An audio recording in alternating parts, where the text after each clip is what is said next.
Hello again. With the resignation yesterday of the awful Tim Davis, the Director General of the BBC, there is every indication that something dramatic is happening to our state broadcaster. The number of people paying for a television licence is falling sharply, with over a quarter of a million people cancelling their licences last year alone.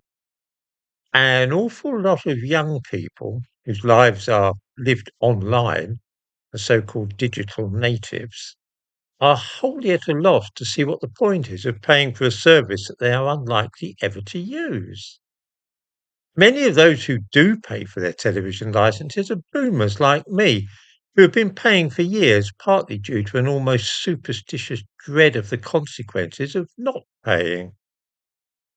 I honestly can't remember when last I turned on the television and watched a program live in real time. Almost everything I do watch, which is not a great deal, is on Netflix or Amazon Prime, and none of it is live. Sometimes we might watch something on the BBC iPlayer, but that isn't live either. Lord knows why I still pay for a license. There is something quaint, really, about the very idea of a television license.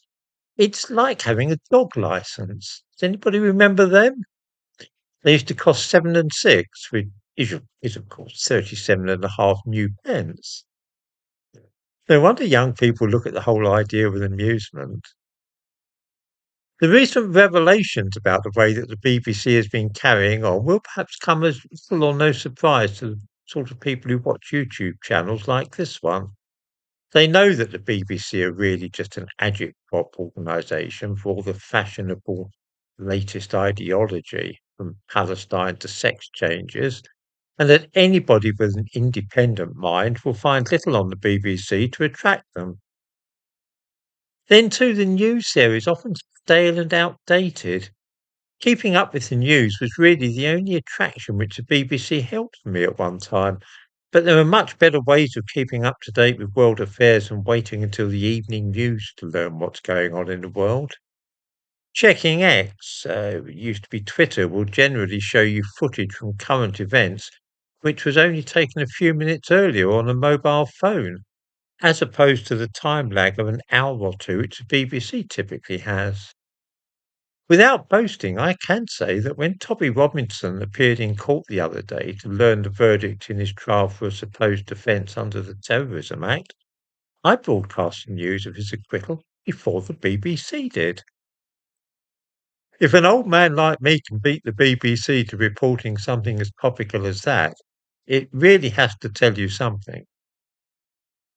The stories which have been revealed lately about splicing together a fake tape of Donald Trump's speech to finding a newsreader who said pregnant women rather than pregnant people and was judged guilty of failing to remain impartial are quite astonishing.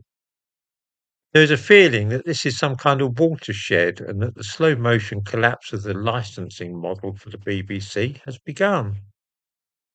In the modern world, it really is a dinosaur, and if it hadn't been for its reputation from years ago as a reliable purveyor of information and news, it would most likely have folded up a long time since. By the by, my internet here in Wales is not of the most reliable kind lately, and so this causes me to be offline for a lot of the time and unable to reply to comments or read emails, for which I apologise. I hope that normal service will soon be resumed.